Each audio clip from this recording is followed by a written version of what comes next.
ปีนี้ก็พัฒนาแน่ปลูกมันไปเลยทั้งมันทั้งสวนมันพัฒนาไปหลายกูเก่าเนาะปีนี้เนาะโดย ปีนี้ตั้งปีกายเนาะตั้งปีกายเห็นเพิ่นปลูกมันปลูกยังได้ก็ลองปลูกมันเพิ่นเบิ่งคือแบบปีนี้น่ะคืออ้ายปลูกบ่เล่นบ่มันนี่โดยปอโตบ่ธรรมดาพ่อพี่น้องเนาะถ้าว่าเฮากลัวเรื่องหญ้าเรื่องตองไรนี่ถือว่าบ่ธรรมดาเนาะ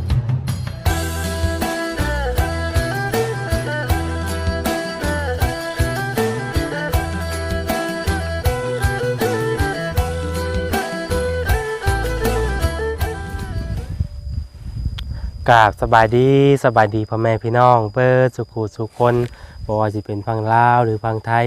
ต่างประเทศก็ยินดีต้อนรับท่านเข้าสู่ช่องบ่าวแสนบ้านเฮาอีกแล้วพ่อแม่พี่น้อง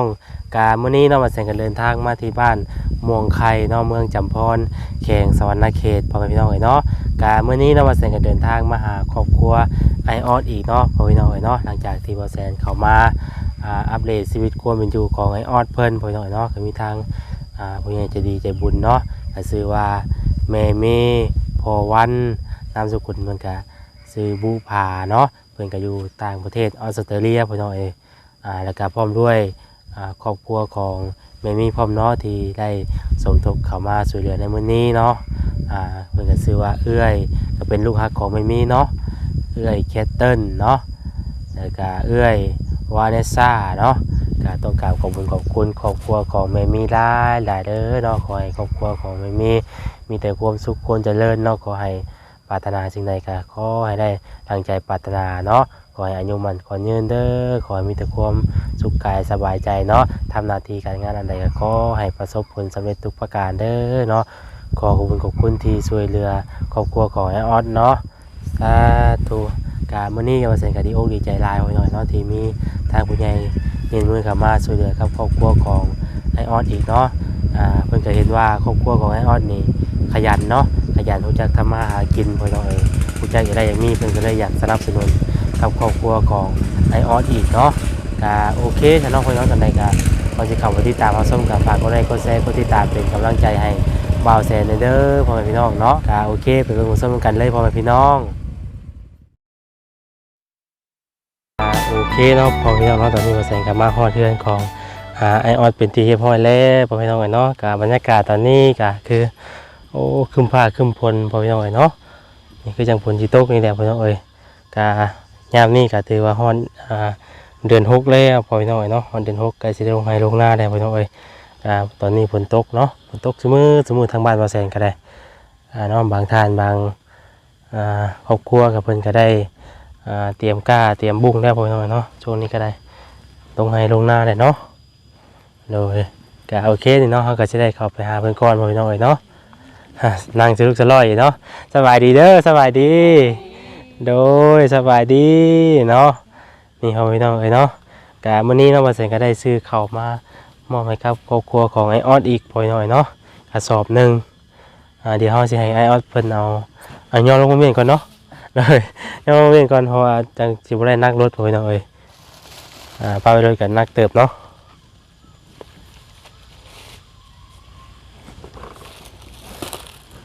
เอากระสอบหนึ่งพ่อแม่พี่น้อง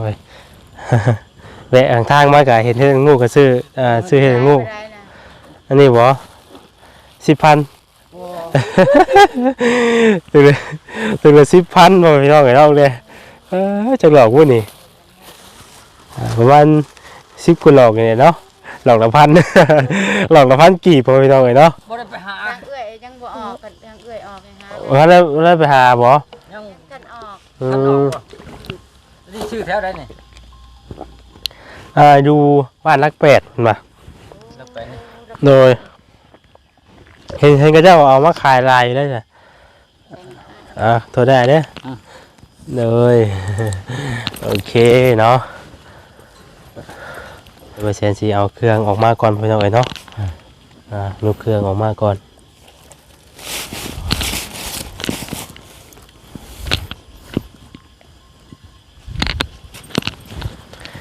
โอ้บ่มีอย่างน้ำแน่พอพี่น้องเราจะแกะออกมาเบิ่งก่อนเนาะเอาไว้ได้ทุกอย่างที่ว่าโอ้บ่จักว่ามีอย่างน้ำแน่นะแน่อย่าฮู้ว่ามีอย่างน้ำแน่เนาะที่ว่าเสียซื้อมาในมื้อนี้ บ่ได้ไปทางใดบ่อ้ายมื้อ บ่ นี้ ได้ไปให้ยาเฮ็ดงานเลย แล้วได้บ่ แล้วเลยจังเพิ่นสิจ้างใหม่อีกคนละ เอาเพิ่นสิจ้างใหม่อีก แล้วแต่ชุมมันเฮ็ดนี่นะลือเฮ็ดทั่วซื่อ อ๋อโดยอ๋อนี่ก็มีนมนำเด้อนี่นม2แพ็คเนาะแม็กกี้ไว้ให้ยาจ้ำเขาเข้าแล้วด่าเด้อยามหิวไว้ ให้หิวเข้าเนาะเกลือปลาแดกเป้งนัวเนาะเป็นนัวของบ้านเฮาตัวนี้กับป้อโทโหดขนาดเลย แพง โอ้ยพี่น้องไม่อยากสิเว้าเลยเนาะเครื่องของบ้านเฮา ๆแพง สุดยอดเลย อ้ายจะเฮ็ดงานก็ไปซื้อสิเป็นนู่นเลยก็ได้ เนาะ แพง เรื่องดีป้อสุดยอดดีๆทำนี่นะป้าบ่ธรรมดาเด้ ของมันแพงเนาะ แม่นตัวแต่บ้านเฮากับเงินเนาะเดี๋ยวนี้บ่คือเก่าพ่อพี่น้องเอ้ย คือเก่าแล้วนี่บ่แม่นขนาดทุ่งน้อยๆเลย แม่น 7-8,000แล้ว โอ้ทำมาเลทเนาะบาทนี่เนาะ เมื่อกี้นี่คือโบเลทพ่อพี่น้องเอ้ยเนาะ ได้ก็อดเอานี่แหละ โอ้พ่อแม่พี่น้องเอ้ยเนาะตอนที่ว่าแสนให้เพิ่นนั่งอยู่นี่ก็บ่ได้เลทเนาะแต่ว่าเลทก็บ่แห้งปานใดเนาะ แพ เนาะ งบันได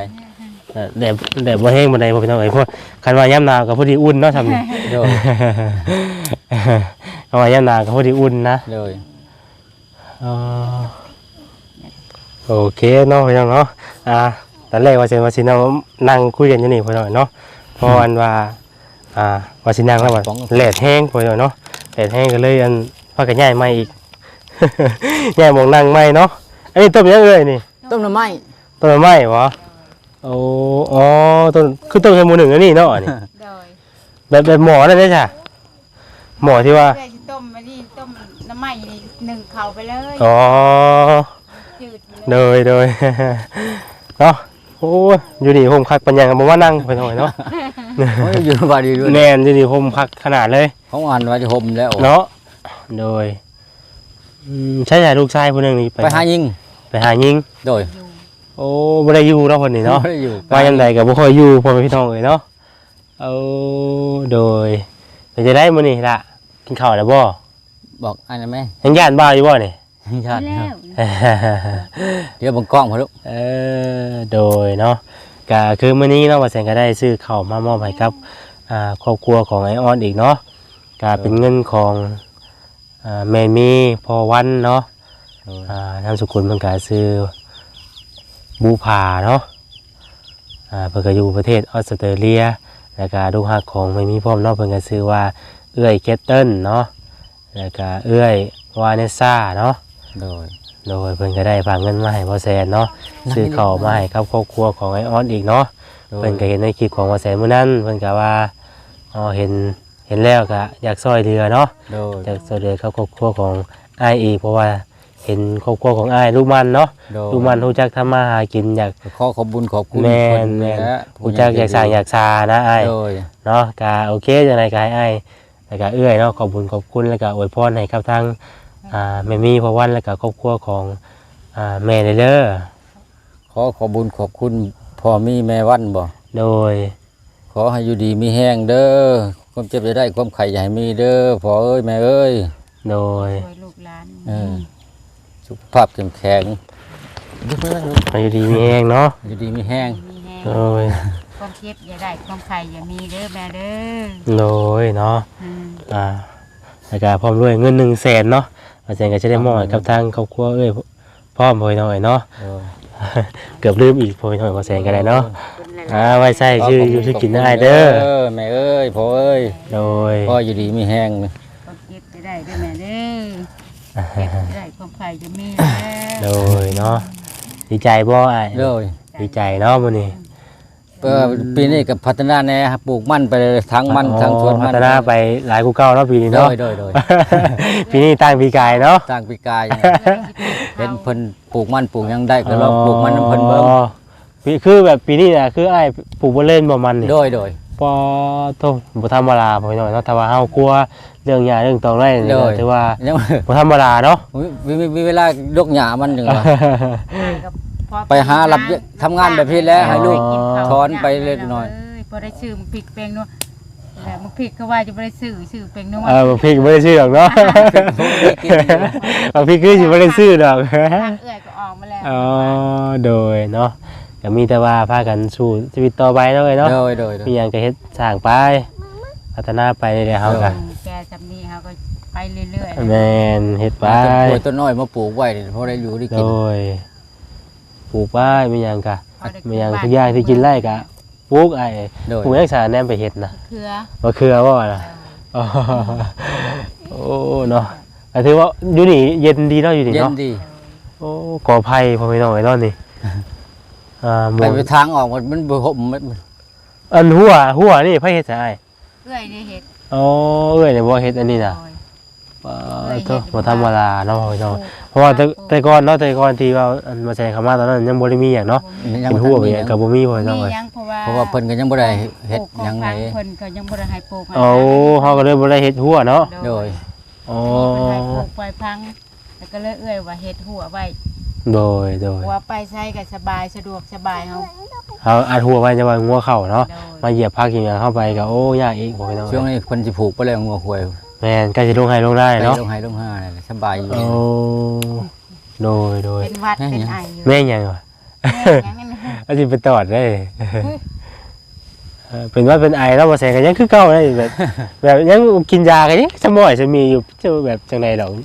คือแบบบ่ลงอ่ะนะจะได้อบสมุนไพรอีกแล้วเนี่ยเมื่อบ่ได้จะได้อบสมุนไพรก่อนฮะ บ่ได้มีของฝากของต้อนเลยมื้อนี้ อ๋อมีข้าวผักต้อนบ่มื้อนี้ แง่วแล้วเมื่ออีกแล้ว มันเป็นหยังไงมันเป็นหยังเนาะ เอาเมื่อ คือ ว่าจะไปหาลอกมาเฮ็ด คำว่ามันมีกับมันเป็นหยังเนาะก็คือว่าแหละครับ กบ เฮากับเมื่อสิมีชีวิตเนาะบางทีเฮากับบ่ได้หาเมียนกับบ่เป็นหยังไง โดย กบก็กินได้บ่กบ อ๋อบ่เป็นหยังเลยบ่เป็นหยัง เอาไว้กินเลยเด้อ บ่ไว้กินได้ลายมือเลยครั้งไว้บางแง่วก็เอาไว้ให้อยู่ เออ กิน โดยเนาะพอพี่น้องเอ้ย มาหาน้ำมัน กบก็คือว่าอะไรทั้งครอบครัวว่าแทนก็บ่ได้ปันอะไรนะทั้ง กบเลย แม่ก็บ่ได้กินปานใดนะ อ๋อ ถ้าเอื้อยคือกัน หาไว้ใช่บ่ หาไปถ้าเอื้อยบ่กิน หาไว้เนาะ บางทีคนมาถามชื่อก็คล้ายไป อ๋อว่าหาไว้บ่ โดย หาไว้ครับมีถามมีผู้ถามเขาก็ขายเพิ่นเนาะ ขายบ่ได้ให้ลูกซื้อขนมกิน โดย เอื้อยกับกบก็บ่ปานใดแล้วเอื้อยก็ได้ โอ้ทางครอบครัวของน้องยังบ่มีผู้ใดกินเลย เอา บ่ครบล่ะ เอื้อยบ่ได้ฮู้ว่ามาตอนใดซ่อนไว้แล้วพวกยังก็เน่าไว้ซื่อ โทรศัพท์ก็บ่มีเนาะ โดย ไปโทรหากันๆไว้ มื้อนี้ได้สิไป นี่เอื้อยหา จักกี่โทรหาไว้แล้วว่าใช่ก็คือว่าแหละทางอ้ายมันก็มีโทรศัพท์เนาะอันนี้โทรมาบอกก่อนก็จักกี่โทรแบบใดนะก็มีแต่แบบมาไว้นี่โดนนะ โอ้ซื้อข้าวไปให้อ้อยก่อนว่าเอากายแล้วเนาะอันที่ว่าเฮ็ด แล้วแหละ ยั ยังเหลือแต่เพิ่นว่าสิจ้างใหม่อีกทางเบิ่งราคามันพอเฮ็ดก็จะสิเฮ็ด จ้างอยู่เท่าไหร่อ้ายบัดนี้ อยู่มองเก่านะจัง เก่าอะไรจะราคาก็บ่ได้แพงบ้าน โอ้ได้ผู้เท่าไหร่จ้ะที่ว่า ได้ผู้200,000 ได้ผู้200,000ว่าตัวน้องบักหลายบ่พี่น้องเนาะกว้าง 100 เมตร 100 เมตรบ่ เฮ็ดทั่วนะ โอ้ ด้านหนึ่งยังอีก2ด้าน เฮ็ดทั่วพร้อมบ่ เฮ็ดทั่ว อ๋อ100 เมตรบ่พี่น้องเนาะบ่ธรรมดา ไปแบบเฮ็ดไปเรื่อยๆนี่แหละมียังเฮ็ดเลยเฮ็ดไป แม่นโอ้ยก็ดีแล้วเฮามีได้เฮ็ดเนาะใครกลัว เลย เอาอยู่ซื้อพอได้ซื้อ บ่ได้ซื้อข้าวซื้อน้ำ แม่นแม่นข้าวก็ซื้อกินได้โลนแล้วบ่หรือว่าได้เนาะ ชื่อกินบางเดือน แล้ว อ๋อ เดือนหยังว่าเดือน2หรือเดือน3 แต่เดือนสอง เดือน บ่ สามผม เริ่มซื้อข้าวแล้วเนาะ เริ่มซื้อข้าว โอ้โดยอยากว่าหำ มาตลอด อยากแก้กินน้ำเลย เอาแก้กิน แก้กินกับน้องเด้อ ให้น้องกินน้ำโอ้ขอแก้ บ่ได้ซ้ำนี่เนาะบ่ได้อยู่เอ้ยบ่ได้ ข้าวก็แพงตอนนี้ ข้าวแพง ขึ้นราคาเบิดทุกสิ่งทุกอย่างเนาะอ๋อขึ้นขนาดเลย ให้น้อง โอ้ แส ย นปลายบ่3แสนห้า อ๋อฝนตกแห้งบ่ทางนี้อะตกฝน แห้งอย่างลมทั้งลมทั้งฝนนะ อ๋อ จักลมจักฝน มาจนลูกเมียว่าจะลงไปอยู่ตะหลังจะลงไปอยู่ให้ยัง ย่านเลยย่านลมแห้งจัก ยันเพิ่นทับเอาบ่ทับดอก บ่เป็นหยังว่า มั มัน มีเสาพังอ มี ยู่ เสาพังไว้อยู่เด้ถ้าว่าบ่มีเสา ลูก ตัวนี้ ชายเด้ย่านลูกชายใหญ่ย่านได้ บ่ได้มันลงมาแห้งอะแบบเพื่อนบ่ ตีงอยู่ ตีงบ่ ตีงอยู่น้อยหนึง อ๋อ พอหันมันมาช่วงมันมาตะบิดเลยหั่นโพตุ ทราบว่าอันอยู่โล่งใช่เนาะหมองนี่เนาะ แม่น อยู่โล่งครับกะยังบันไดเขายังบ่ได้เป็นหยังบ่ บ่ มันบ่ได้ผุบ่ บ่ยังบ่ผูก โอ้มันเถื่อ บ่ ที่ ฝนตกก็จะถึง ที่ เท่า ก็ เดียวซื่อๆเลยถึงนั่นเดียว เถื่อที่แต่ว่าบ่มีน้ำมูกเนาะบ่มีน้ำมูกโอ้ยหน่อยหัวไหนกันเนาะ โดย ไอ้ถ้าว่ามีเวลาก็ไผหญ้าไผหยังใส่ก็ได้ไอ้ไผหญ้ามีหญ้าว่าแถวนี้ ปีนี้สิขอเพื่องน้ำเพิ่นอยู่เอาเพื่อง เพื่อง จ้า เนี่ยได้เลยเอาเพื่องเอาหญ้าอย่างไว้เฮาก็ตั้งเสาขึ้นประมาณ ตั้งเช้าขึ้นว่า แม่นตั้งเสาขึ้นแล้วก็เฮาไผหญ้าไผหยังอะไร สอง ว่า ก้านเนาะแถวสองก้าน ให้มันบังมองให้มันนั่นฝนสาดใจบันไดเนาะ โดย แล้วเป็นโต๊ะในการสาดเข่าเนาะนี่กันเนาะ มันลมมันสาดเด้มัน สาดเปียกหอดพุ่นเพื่อนใหญ่เลยเด้ มันลมแห้งก็สิสาดเปียกอยู่เพิ่นทำลมธรรมดาฉันนึกว่า บ่ เปียก เป็นหยังเนาะ บ่เป็นหยังเลยฉันนี่ดีกว่าเอ้ยนอนนี่คิดพอว่านอนอยู่นี่ นี่เอาไปหน่อยเนาะตอนแรกเพิ่นก็ตอนที่เราใช้คำว่า เช้า แต่ เลือด เนาะ ต่อ ต่อเนาะนี่ไม่ยังใช่ ไม่แก่ ไม่แก่แบบแรกคือได้อันแบบว่ามาเฮ็ดเฮือนอยู่นี่เลยนะตะกี้นะ มันบ่ถึงบ่ต้องกันนี่แหละกับครอบครัวชุมเป็นเฒ่าตะกี้นะ อ๋อ แตกแยกกันออกมาอยู่ไผอยู่มัน มาอยู่แบบนี้บัดนี้ ออกมาอยู่ไผอยู่มัน โอ้โดยไม่เฮ็ดอันเฮือนอยู่นี้เนาะ ว่าลูกเพิ่นกินหลายว่าลูกเจ้ากินน้อยผิดแก้วกันนี่นั่น ถึงว่าทางครอบครัวก็ลูกก็หลายคนนำแน่ หลาย เนาะ คน ที่แม่นอยู่คันเฮาอยู่ร่วมกันนะบ่ค่อยถือกันดอกกัน อยู่ร่วมกันแล้ว น้อง บ่ค่อ ก็ ยถือ ตาม กัน แต่ว่าอยู่ร่วมกันนะมีแต่ว่าออกมา ออกมาอยู่แบบนี้ อยู่ไผอยู่มันเนาะ ไผอยู่มัน แม่นสบายใจมีหยังก็หากินไปเฮาก็ ไปตามสบาย แม่น มาอยากยังหากินเอง ถูกอยากเฮาก็หาไปเรื่อยๆนี่แหละ โดย บ้านเมืองเพิ่นยังหาได้เฮาก็หาไป แม่นแม่นก็ถ้าว่าเฮาบ่ขี้คร้านว่าซั่นซะดูมันนี่ก็ถือเฮาจังได๋ก็บ่อดอันนะ แม่น แม่นอีหลี ก็ว่า บ่ได้อยู่ได้กินนะเขาห้ามบ่ขี้คร้าน แม่ใคร ใคร ใช้ ก็บ่ได้กินแหละ แม่นแต่ว่าเฮาโอ้อยู่ไสก็ขี้คร้านเนาะโอ้คือว่าแล้วมันก็ อด หมู่เพิ่นเฮ็ดหยังเฮา บ่มีไผหาไว้เฮากินเด้แต่ว่าเฮาบ่ไปเองเนาะ แม่น เอาอีหลี หา น่ะ มันแล้วมากิน แม่น เฮาเองนี่แหละ แม่นเขาหาต้องหาเอาเองไง เฮาบ่หาเองเฮาก็บ่ได้กิน แม่ หาเพิ่นหาให้ผมแล้วเพิ่นหาให้ก็หาใช้ครอบครัวเพิ่นเนาะ แม่ ครอบ น ครัว เอากินเงิน โอ้เรียกมาเจ้าเรียกมาอีกบ่ เดี๋ยว ว้าโทษพี่น้อยนะ มา3ตัว กัดบ่ บ่กัด เนาะเอาไปพี่น้องปีนี้ได้ฉาบ่แบบบ่ได้อันเฮ็ดให้เฮ็ดหน้าน้ำไผบ่ บ่ บ่มีอันป่วยเฮ็ดบ่ มีแต่รอถ่ารับจ้างไปหาดำนาไป แบบบ่มีเนาะที่แบบว่า เป็นบางครอบครัวที่แบบว่าให้แบบว่าเฮาไปเฮ็ดทำให้ดำหน้าเพิ่นแล้วก็เพิ่นปันข้าวให้เฮาน่ะบ่มีเอาบัดนี้เนาะ บ่มี โอ้ มีแต่ไปรับจ้างเอา มีแต่แบบรับจ้างเอารับจ้างนี่คือแบบเพิ่นเขาจะเอาเป็นเงินบ่แบบว่า เอาเป็นเงินหรือจะเอาเป็นเข่าเพิ่นก็บอกเป็นเข่าก็ได้ โอ้ แท้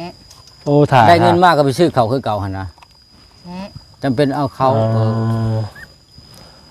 เอาเข่าเนาะอันแถวนี้ว่าเพิ่นจ้างบ่แถวนี้บ่ แม่นไม่แถว อันนี้หน้าไผเขตใกล้ๆที่เฮาเรียกเห็น หน้าเฮือนเพิ่นนี่เฮือนหลังนี่หลังไกลๆหลัง อ๋อ นี่ก็พูดชนตัวนั้นเพื่อนเพิ่น เทิงนี่ก็เฮือนเพิ่นอยู่เทิงที่ตรงเฮียนนี่ได้เฮือนเพิ่น อ๋อ หน้าเพิ่น โดยเนาะกายจังได๋กายอย่าลืมเด้อหำเด้อ ฟัง เข้าโรงเรียนเด้อ โดย ปีสิอันเพิ่นสิเปิดเทอมนี่เด้อ โดย เปิดเรียนสิมานี่เข้าเด้อเข้าเรียนเด้อ บอกว่าโดย โดย โดยสิเราจะดูดติ เจ้าเฮ็ดเวียกหยังซอยพ่อแม่แต่ละมื้อน่ะ ลบหญ้า ลงหญ้าบ่ หญ้าสวน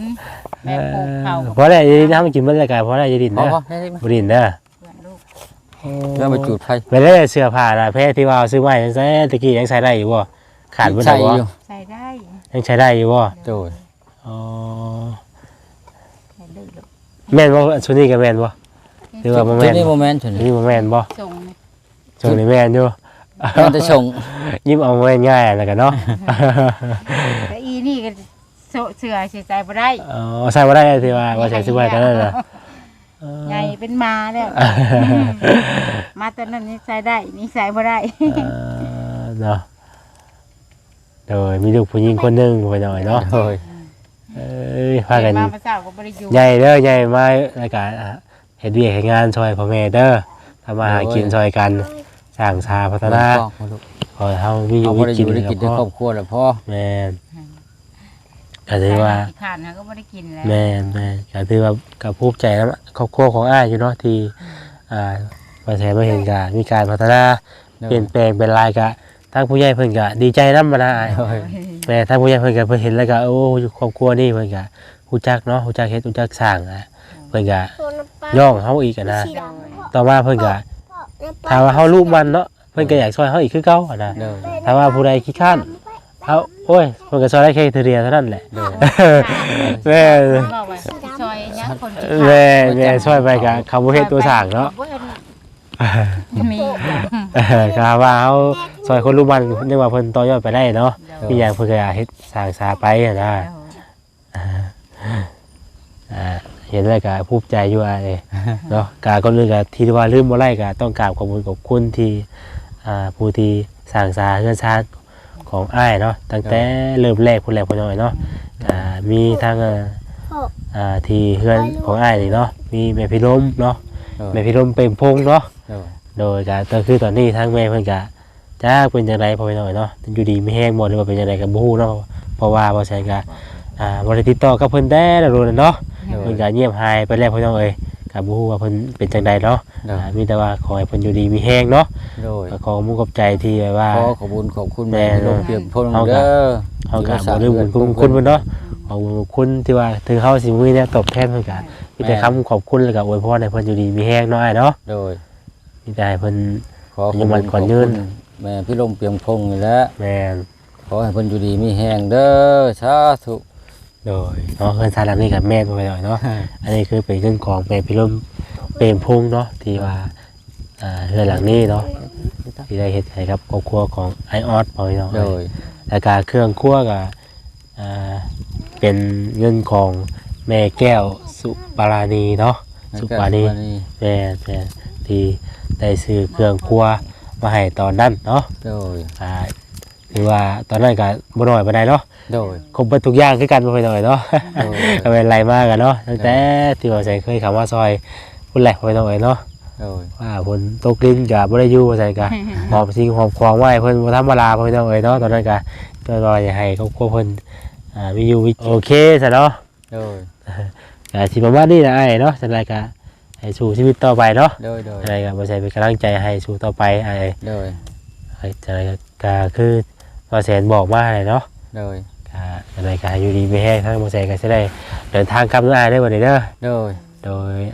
สู้ๆได้ได้อยู่ดีมีแห้งเด้อเนาะสบายดี สบายดี โดยโอเคเนาะพอพี่น้องเนาะตอนนี้มาเสร็จก็ได้มอบข้าวสารอาหารให้ครับทางครอบครัวของไอออดเป็นที่เรียบร้อยแล้วพอพี่น้องเลยเนาะกาถือว่าดีหลายพอพี่น้องเนาะครอบครัวของเพิ่นก็ได้นี่เนาะมาเห็นกะโอ้เพิ่นก็ปลูกมะแข้งมะเขือพอพี่น้องเลยเนาะนี่ปลูกมะเขือมีหยังเพิ่นก็ปลูกพังกินอยู่พอพี่น้องอันนี้ก็สิเป็นผักบุ้งเนาะพี่น้องเนาะผักบุ้งเนาะที่ว่าเขาเอามาเล็ดแล้วก็มาบ่งแค่นี้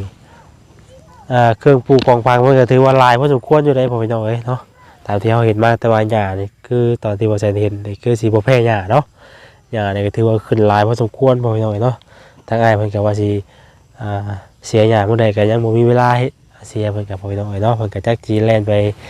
รับจ้างแน่หาเงินซื้อข้าวแน่แล้วก็จักสิอะไรสิมาเฮ็ดเวียกในครอบครัวเพิ่นชาติแน่แล้วก็ทางเอื้อยเพิ่นก็มีลูกน้อยนำแน่พอพี่น้องเอ้ยเนาะก็ถือจังไดก็ให้เพิ่นสู้ต่อไปพอพี่น้องเอ้ยเนาะก็ถือว่าปีนี้เนาะเดินมันอันชวนมันนี่ก็ถือว่าเป็นกองอ้ายเบิดเนาะเพราะว่าทางเจ้าของที่เพิ่นให้ทางอ้ายเพิ่นปลูกมันพอพี่น้องเอ้ยโอ้ดีหลายเนาะ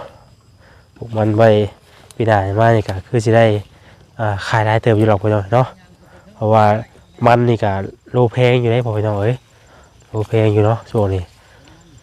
ปีกายนี่ก็เห็นกับเจ้าขายก็โอ้ถือว่าโลก็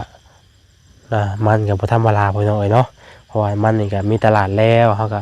ถ้าว่าเขามีที่มีหลอดเนาะเขาก็สามารถปลูกพังไว้ขายได้แต่ละปีพี่น้องเอ้ยเนาะถ้าว่าผู้ใดมีที่หลายนะคือทางไอออดนี่ก็ อันนี้ก็บ่แม่นเป็นพื้นที่ของเพิ่นหรอกแต่ว่าทางเจ้าของที่เพิ่นอ่าให้ให้ปลูกไว้ซั่นซะเนาะโดยเพิ่นก็เป็นญาติพี่น้องกันนี่แหละพี่น้องเอ้ยก็มาเห็นแล้วก็ถือว่ามีการพัฒนาเปลี่ยนแปลงอยู่พี่น้องเอ้ยเนาะปลูกผักไว้กินหลายสิ่งหลายอย่างอยู่เพิ่นก็โอ้ก็ดีหลายเนาะครับมาเห็นแล้วก็ภูมิใจนำเพิ่นอยู่พี่น้องเอ้ยเนาะปีนี้เพิ่นให้เฮ็ดเนาะปีนี้เนาะโดยก่อนอื่นก็ต้องกราบขอบคุณแม่มีพอวันเนาะแล้วก็ลูกสาวของแม่มีเนาะเพิ่นก็ชื่อว่าเอื้อยวานิซ่าเนาะแล้วก็ลูกหักของแม่มีเพิ่นก็ชื่อว่าเอื้อยแคทเทิลเนาะก็ต้องกราบขอบคุณครอบครัวของแม่มีหลายเด้อเนาะที่ช่วยเหลือแบ่งปันนะครับครอบครัวของไอออนอีกเนาะก็คือตอนนี้ เพิ่นก็เก็บบักพริกอีกแล้วหน่อยเนาะเพิ่นก็เก็บบักพริกให้บ่เซนนี่เนาะบ่เก็บหลายปานใดก็ได้เลยเด้อมีพอได้กินอยู่พริก เอาไว้ไว้กินน้ำเด้อเนาะบ่ต้องเอ้ยเป็นมากตลอดเลยบ่ ตอนแรกเพิ่นก็ว่ามีของฝากของต้อนเด้อมื้อนี้พี่น้องเอ้ยเพิ่นก็ไปหาเก็บบักพริกมาให้บ่เซนอีกเนาะมะเขือนี่ก็หลายพี่น้องเอ้ยเนาะมะเขือโอ้โดยสนองพี่น้องจังได๋ก็พอแสงก็จะได้เดินทางครับแล้วเราก็ขอให้อยู่ดีมีแห้งเบอร์สุขูสุขคนเนาะขอให้มีแต่ความสุขความเจริญก็ให้ทำหน้าที่การงานอะไรก็ขอให้ประสบผลสำเร็จทุกประการเนาะขอให้ปรารถนาสิ่งใดก็ขอให้ได้ดังใจปรารถนาเนาะขอให้อายุมันขอเน้นเบิดสุขูสุขคนเด้อเนาะก็สำหรับคลิปนี้เนาะสบายดี